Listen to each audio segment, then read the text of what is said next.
welcome back to podcast Let's Talk. Pada episode kali ini kita akan berbincang bersama dengan mahasiswa Universitas Brawijaya yang telah membuat inovasi yang unik dan menarik di mana pasta gigi bisa berbentuk tablet. Seperti apa? Langsung aja kita ngobrol bersama dengan Alivia. Halo. Halo Mbak. Gimana kabarnya hari ini? Alhamdulillah baik. Oke, kenalan dulu dong. Siapa sih sosok Alivia ini?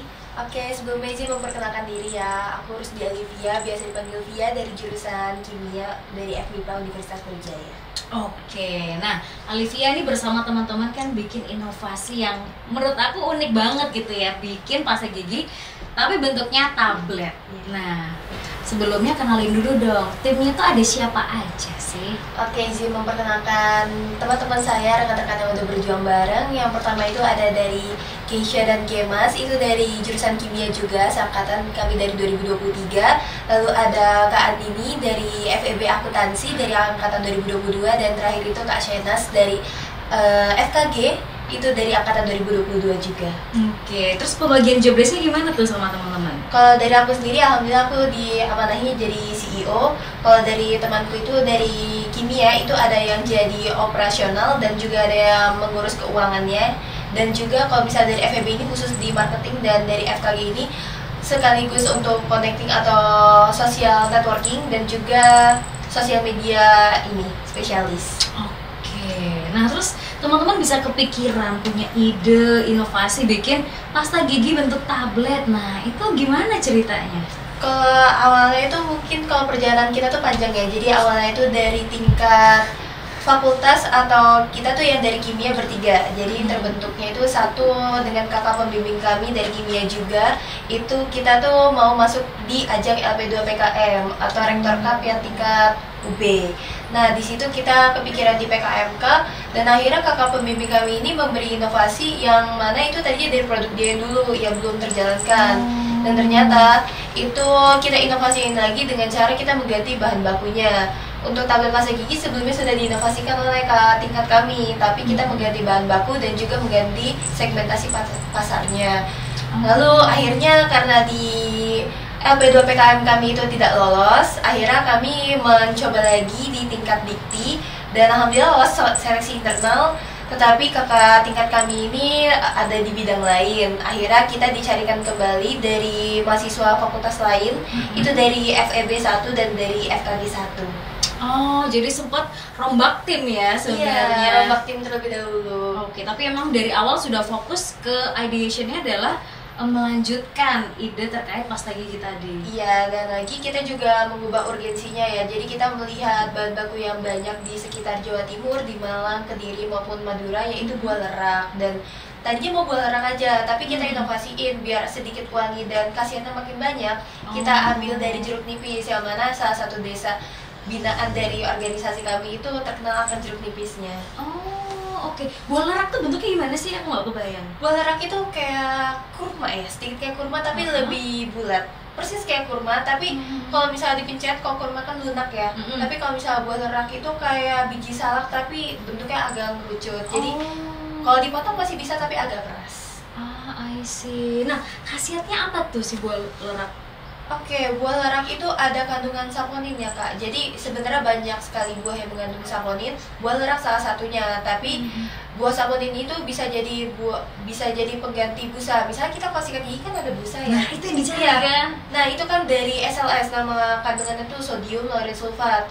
Nah, sedangkan SLS ini tuh sebenarnya apa sih fungsinya? Cuma buat menghasilkan busa doang. Jadi kayak kalau misalnya kita pasta gigi yang nggak ada busa, kayak kesana nggak bersih gitu ya. Betul. Padahal kalau misalnya SLS itu dari SLS, dari kandungan SLS Mbak. Jadi SLS itu fungsinya cuma biar ninggalin kesan bersih aja, tapi nggak meninggalkan khasiat apa-apa. Bahkan urgensinya itu dia tuh meninggalkan apa ya, pada gigi itu, pada mulut mungkin ya. Itu kalau misalnya dipakai lama-lama itu bakal ada penyumbatan dari plak gigi sendiri yang mempercepat penumbuhan plak gigi. Akhirnya kita menggunakan buah lerak sebagai gantinya yang mungkin nggak ada khasiat untuk, nggak ada dampak untuk meninggalkan kesan plak-plak giginya. Jadi kita ganti pakai buah lerak. I see. Terus apa nih yang bikin beda lagi dari produknya teman-teman dengan pasta gigi yang sudah beredar ini? Ini dari bentuknya ya? Coba Bentuknya. ditunjukin Oke. nih pemirsa nih kayak Oke, gimana bentuknya nih. itu kalau misalnya kalian lihat obat-obatan, ya seperti itulah. Bayangan kalian persis seperti itu. Nah, jadi kalau misalnya buah rak, kalau bisa pasta gigi kan namanya juga pasta ya. Nah, ini tablet pasta gigi. Jadi kayak obat-obatan kayak gitu, teman-teman. Jadi pemakaiannya kayak dikunyah sampai berbusa, lalu disikat pakai sikat gigi lagi, dikumur-kumur. Jadi tidak untuk ditelan seperti pada pasta gigi biasanya. Dikunyah berarti kayak permen gitu ya teksturnya Iya. dia nanti kalau dikasih air.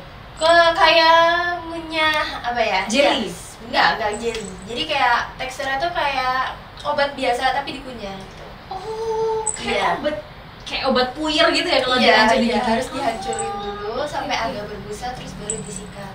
Seru banget ya ini teman-teman, kalau dibawa buat traveling kan Iya. enak ya, nggak kalau pasta gigi kan ada potensi moncrot gitu ya di Iya, dalam iya. tas. Kalau ini kan kayaknya enak banget, Iya. bawa beberapa butir di tas aman. Iya. Tapi pada suhu tertentu dia bakalan kayak apa ya, misalnya tuh hancur kah kan di tas kan, kalau perjalanan jauh seperti apa, ada seperti itu nggak percobaannya teman-teman? Sejauh kita tes sendiri ya, kita tes mandiri itu alhamdulillah aman sih. Aman. Iya. Oke. Asal suhunya tidak terlalu panas Mhm. atau tidak terlalu apa ya, ya pastinya Ekstrim, buahnya jangan ekstrim. jangan digencet keras-kerasan juga kan, namanya Oh. juga untuk dikunyah ya, nggak Mhm. bisa diinjak-injak juga pasti Hancur.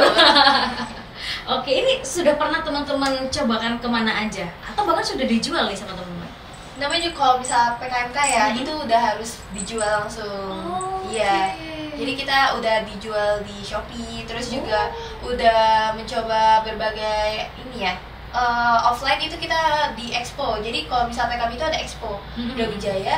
Nah di situ kita pasarin, di situ salah satunya. Terus juga kita jualin secara offline melalui pre-order lewat Gform. Iya. Berapa harganya itu? Jadi kalau misalnya aku ada dua ya, kita ada dua. Jadi ada yang refill, ada yang ini bentuknya. Kalau yang Oke. ini itu 50.000 untuk Mhm. 30 tablet, untuk 60 tablet, dan juga yang refill itu juga berisi 60 tablet. Jadi tinggal dimasukin di situ. Oh, perbedaannya adalah ada tempatnya sama refill Iya, itu aja. yang Oke. ini 50.000, kalau misalnya yang refill itu 45.500. Oh, seru juga, harganya bersaing ya. Iya, Jadi bersaing. kalau sudah punya yang ini mending beli refill aja ke Iya, depannya. mending beli yang refill aja gitu. Oke, nah ini aku penasaran, teman-teman bikin sampai dia siap dan layak jual itu prosesnya berapa lama sih? Terus ada cerita-ceritanya kah sampai akhirnya menentukan ini nih buah lerak yang paling sip sama campuran tadi jeruk? Oke, kalau persiapan sendiri, kalau pengumuman pendanaan itu kan dari bulan April ya. Mm-mm. Terus April itu kita mulai running dan fiksasi buat bahan-bahan apa aja yang mau dipakai, dan ke pasar mana kita harus beli buah lerak dan jeruk nipisnya. Lalu Mei itu kita mulai mencoba-coba nih, kita harus cari formulasinya. Terus juga kita memperkuat kayak dengan jurnal-jurnal ini hasilnya benar atau enggak, dan mulai running yang sampai di lab itu buat ekstraknya sendiri kita tuh dari bulan Juni hingga bulan Agustus di lab kimia organik di Fakultas MIPA. Oke, Iya. berapa kali trial and error teman-teman? Trial dan error itu ada di posisi kita udah buat ekstraknya nih ya. Ekstraknya itu sebenarnya lumayan mudah, jadi metodenya itu aja. Tapi trial dan error ketika kan buah lerak itu ternyata pahit ya rasanya, dan kita tuh harus berkali-kali di lab farmasi itu kita kurangin ekstraknya kah atau banyakin gitu. Nah kita kurangin, kita perbanyak untuk bahan pemanisnya, bahan perekatnya dan lain-lain. Itu mungkin sampai 5 kali sampai menemukan ini masih bisa dikunyah gitu, udah gak terlalu pahit banget. Siapa yang berkorban ngunyah 5 kali itu akhirnya? Semua anggota tim, tapi yang paling berkorban dan paling berkontribusi banyak itu dari operasional kita ya. Jadi dari ada temanku namanya Kiemas, dia tuh berkali-kali mencari jurnal semalaman sampai akhirnya dia trial sendiri pahit atau enggaknya. Ya seperti itu. Sampai nggak bisa tidur kali ya tiap hari Iya, ngunyah-ngunyah dia yang pertama nyobain. kali nyoba yang pahit banget itu dia. Iya. Luar biasa, kita beri apresiasi ya si Kemal, luar biasa. Iya. Oke, ada nggak sih cerita-cerita selama teman-teman ya mulai dari pembentukan tim sampai trial error dan sebagainya yang nggak bisa dilupain banget lah bersama dengan tim? Pastinya yang nggak bisa dilupain banget adalah kita ini kan berlima, duanya itu angkatan 2022. Sebenarnya yang dari FKG ini dia itu tidak KKN, tapi emang ada kesibukan lain, dan emang yang satunya dari FEB juga lagi persiapan KKN ya kan. Sedangkan kita bertiga ini yang dari 2023 ini nggak KKN, jadi mau gak mau kita bertiga yang di angkatan 2003 ini nggak pulang.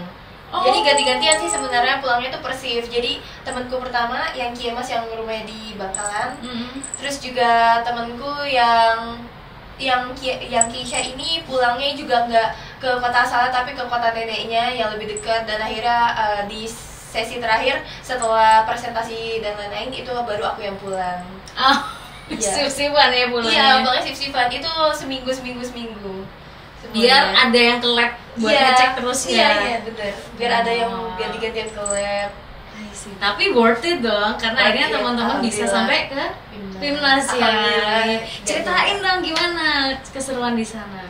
Seru sih, mungkin buat teman-teman yang belum pernah ke Pimnas, untuk aku sendiri yang pertama kali dan walaupun gak menang ya teman-teman, itu aku berjanji kepada diriku aku harus balik lagi kesini, aku harus menang.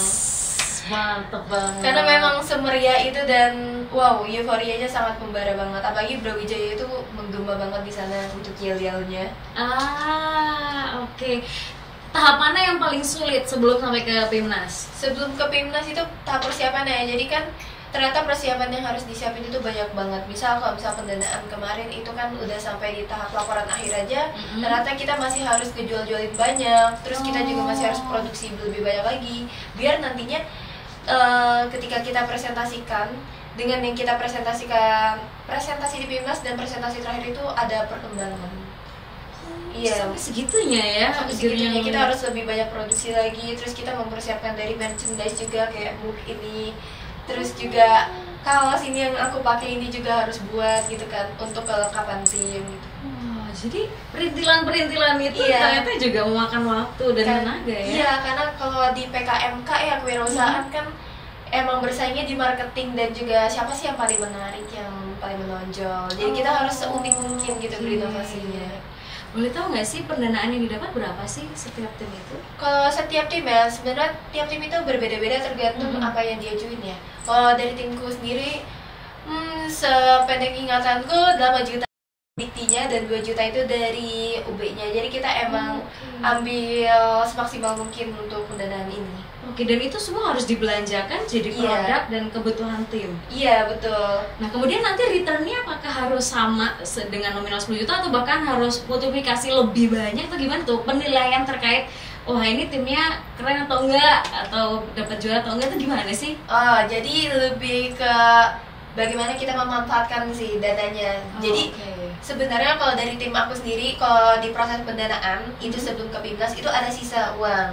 Nah, sisa uang itu ternyata setelah aku lolos ke Pimnas itu kan dialokasiin lagi buat perintilan-perintilan kayak merchandise gitu kan. Jadi tetap aja habis. Waktu lomba di sana ada nggak kompetitor yang dirasa wah ini nih kayaknya bersaing dengan tim aku, ada nggak tuh? Wah, sebenarnya kalau misalnya itu dilihat ketika kita masuk ke kelas presentasi ya, kelas presentasi sendiri dari PKMK dibagi menjadi 4 kelas dan itu setiap kelas itu juaranya ditentukan per kelas. Jadi ada sekitar 3 juara, 1 favorit itu. Nah, jadi berarti ada 12 juara dan di ruanganku itu kebetulan dari UM itu ada 3 tim. Ya, UM itu ada 3 tim dan wah, mereka itu sangat-sangat inovatif juga dan pemasarannya udah bisa sampai ke waktu itu mereka bikin plastik ya. Jadi udah masuk ke setiap supermarket Kota Malang itu udah banyak banget. Jadi emang lebih maju gitu kan. Terus semuanya sangat-sangat bagus sih ya, mungkin dari universitas-universitas yang mungkin aku nggak pernah lirik, oh ternyata mereka juga sangat-sangat effort dan sangat-sangat bagus banget inovasinya. Lesson learn apa nih yang dibawa pulang walaupun belum rezeki juara setelah di Pimnas, apa yang kamu dapat dari sana? Kalau dari PKMK sendiri mungkin lebih difokuskan ke penjualannya aja, bukan ke produksinya, karena kemarin kita sempat trial dan error dan lama di bagian produksinya. Kayak tadi gitu, kayak trial dan error dari formulasi tabletnya itu kan mungkin harusnya dialokasiin lebih lama di pemasarannya, sehingga lebih banyak yang terjual, lebih banyak jangka pasarnya juga. Nah, kalau yang sudah dilakukan teman-teman kemarin tuh apa sih marketing yang dilakukan sama teman-teman? Marketing kita sebenarnya lebih ada namanya tofu, mofu, dan gofu. Jadi perbedaannya, ya mungkin aku nggak bisa jelasin sekarang karena yang ahlinya itu ada dari tim pemasaran aku sendiri, dari yang FEB itu. Tapi secara kasaran kita tuh udah ngelakuin kayak kita print poster, kita bagikan di CFD di Ijen. Terus juga kita masarin lewat offline itu lewat Expo Brawijaya, dan kita tawarin ke teman-teman deket kita, dan juga kita melakukan pemasaran online, konten-konten lewat Instagram. Oke, terus teman-teman ada planning nggak untuk kedepannya ini mau dilanjutkan, mungkin dijual lagi ke depan, atau next Pimnas mau diinovasikan kembali, itu gimana nih planning teman-teman? Kalau planning untuk bisnis yang kemarin sepertinya dapat dicukupkan karena kemarin itu kita sedikit terhambat di ini ya, di uji kesehatan di BPOM ya. Kita sudah mengajukan namun tidak semudah itu ternyata. Dan akhirnya untuk kalau Pimnas seterusnya kita mungkin akan menginovasikan hal baru lagi di PKMK. I see. Tapi kalau misal dijual pun kurang bisa ya, karena belum keluar BPOM-nya. Bisa kalau misal hanya berdasarkan jurnal itu sebenarnya bisa, tapi tetap kalau misal mau diedarkan misalnya ke kerjasama dengan dokter gigi atau klinik itu tetap harus melewati proses BPOM terlebih dahulu. Iya juga sih ya, kadang trust dari customer juga pasti, namanya masyarakat melihat udah lolos uji belum ya, aman nggak ya gitu. Anyway, ini yang bisa pakai usia berapa sih? Usia di atas 7 tahun itu sudah bisa memakainya. Oh, masih SD itu udah oke lah ya. Sebenarnya segmentasi pertamanya itu anak-anak SD, tapi melihat dari kebutuhan pasta gigi sendiri itu lebih banyaknya tuh ditinjau dari orang dewasa ya. Dan juga kita kan membuat ini salah satunya untuk traveler yang suka pergi-pergi. Jadi segmentasinya lebih diarahin ke yang usia sekitar 11, 13 dan remaja maupun orang dewasa. Jadi untuk anak kecil ya kurang lah. Oke, sempat nyobain nggak ke beberapa segmen yang beda, misalnya anak kecil, terus orang dewasa, itu testimoni mereka kayak apa sih setelah nyobain ini? Kalau kita kemarin testimoninya di salah satu video kita itu ada dari kakak tingkat kami yang temennya dari yang kakak tingkat FEB kita ya. Itu alhamdulillah dia merasa sangat sesuai dengan harapan kita sih. Jadi kayak gak ada rasa kebas di mulut. Ketika kita pakai SLS ada rasa kebas gitu kan, ada kesan meninggalkan gitu. Kalau misalnya produk kami enggak, alhamdulillah. Oke. Nah, ini teman-teman sudah daftarin kayak apa ya, haki atau apa terkait penelitian itu sudah daftarkan? Sudah haki. Jadi untuk semua standarisasi PKM itu udah harus mendaftarkan hak kekayaan intelektualnya. Oke, jadi yang nonton video ini niru-niru nggak bisa ya, udah punya teman-teman ya. Iya, oke, jadi pun kalau misalnya mau dilanjutkan ya harus dengan timnya teman-teman karena miliknya teman-teman. Hak itu berlaku berapa lama sih? Aku kurang paham sih kalau bisa haknya. Seingatku itu seumur hidup, dan juga itu salah satunya itu dari dosen pembimbing kami dan juga kakak pembimbing kami yang dulu yang gak masuk tim, tapi karena dia berkontribusi untuk berinovasi ya, dan juga dosen yang ini mengarahkan akhirnya dimasukin juga namanya. Oke. Nah, Alivia ini kan orangnya sibuk ya, kuliah jalan, terus PKM jalan, gimana cara bagi waktunya? Kalau cara bagi waktunya ya, aku sebenarnya gak ahli ya, karena aku kadang juga keteteran. Tapi yang bisa aku sadari adalah gimana kita membagi sinergitas di ketiga hal ya. Mungkin kalau aku organisasi juga kan, gimana sih caranya kita membagi sinergitasnya, kita harus adil gitu ketiga-tiganya. Mungkin kalau misal mau prioritas ke salah satu, melihat mana yang deadline-nya terlebih dahulu gitu loh. Jadi kita memprioritaskan yang terlebih dahulu penting gitu. Oke, ini last question. Kasih dong semangat atau motivasi buat teman-teman semua biar bisa seproduktif dirimu gitu ya, bukan hanya kuliah aja tapi bisa achieve banyak hal, entah itu organisasi ataupun prestasi-prestasi lain. Ya, kepada teman-teman semangat terus, apalagi kalau untuk Pimnas ini ya. Aku yakin teman-teman siapapun yang pernah di Pimnas pasti sekali masuk langsung lagi. Dan juga untuk teman-teman yang di semester awal, ayo semangat untuk produktif, karena kapan lagi kalian nyobain banyak hal sebelum akhirnya kalian harus lebih fokus ke akademik lagi di semester 2. Oke, thank you banget Via udah sharing kesempatan kali ini. Semoga sukses dengan kuliahnya, organisasinya, dan semua planningnya. Dan thank you juga buat teman-teman yang udah nonton di episode kali ini. Semoga kalian dapat banyak manfaat dan inspirasi, mungkin buat join di Pimnas tahun berikutnya. Dan sampai jumpa di episode-episode berikutnya. Bye-bye.